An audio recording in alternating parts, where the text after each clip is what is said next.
I knew the moment she grabbed the microphone that she wasn't welcoming me, she was setting the stage to bury me. Everyone, my sister Leanna announced to 200 glittering guests, "My little sister is here." The family failure managed to show up. Laughter rippled. Champagne glasses tilted. Eyes turned toward me like heat lamps. I bit my lip until I tasted iron.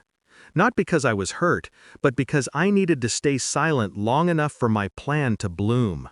Her wedding day, her perfect cathedral, her carefully curated audience. And she had no idea she'd handed me the match that would burn her world down. There was a time she loved me, or pretended well enough that I believed it. When we were kids, she braided my hair before school, told me I was the smart one and she was the pretty one. I used to think it was affection. Later, I realized it was inventory. She was cataloging strengths to weaponize later.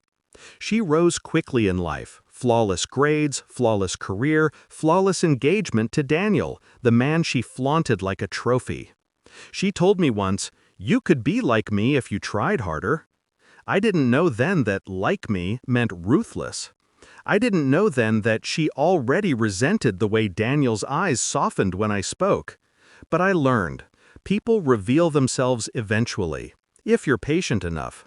The betrayal I didn't react to. It started with small, frantic shifts. Leanna guarding her phone, snapping at Daniel, intercepting conversations. Then I found the message. She had sent Daniel a screenshot of my job rejection email with the caption, "She'll never be on our level. Just pity her when she shows up." Daniel hadn't replied, but he hadn't defended me either. That silence was enough to fracture something deep. But I didn't cry.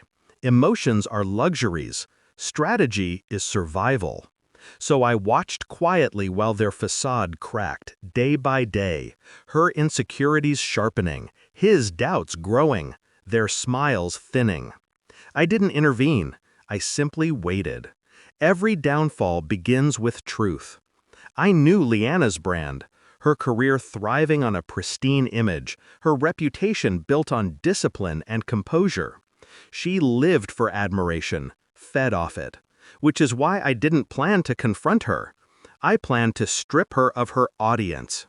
Quietly, I reached out to Daniel, told him I needed closure about the message. He apologized, too quickly, too guilty. Guilt is a door. I only needed to push.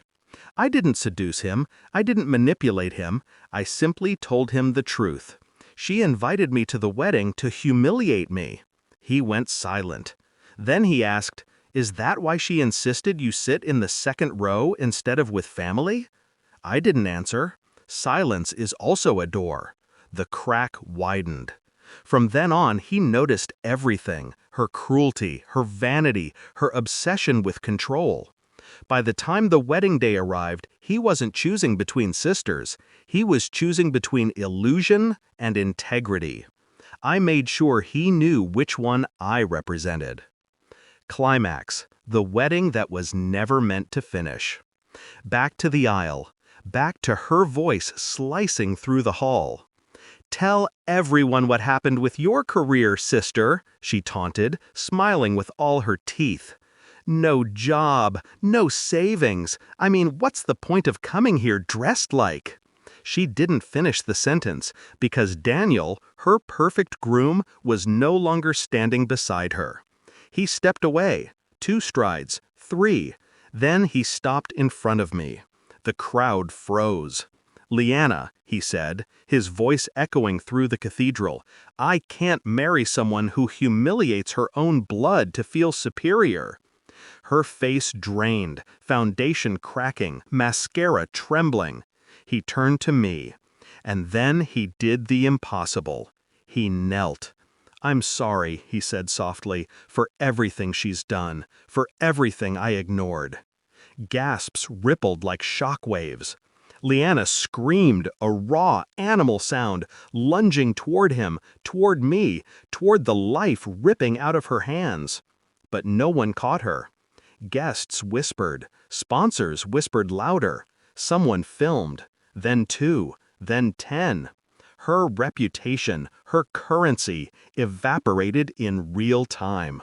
Her boss, who was seated 2 rows behind, stood up and left without a word. That was the moment her career died. Not by my hands, but by her own nature exposed. I didn't touch Daniel, didn't rise, didn't gloat. I just looked at my sister, the woman who built her life on comparison, cruelty, and control, and said the only line I prepared. You wanted an audience, Leanna. Now they finally see you.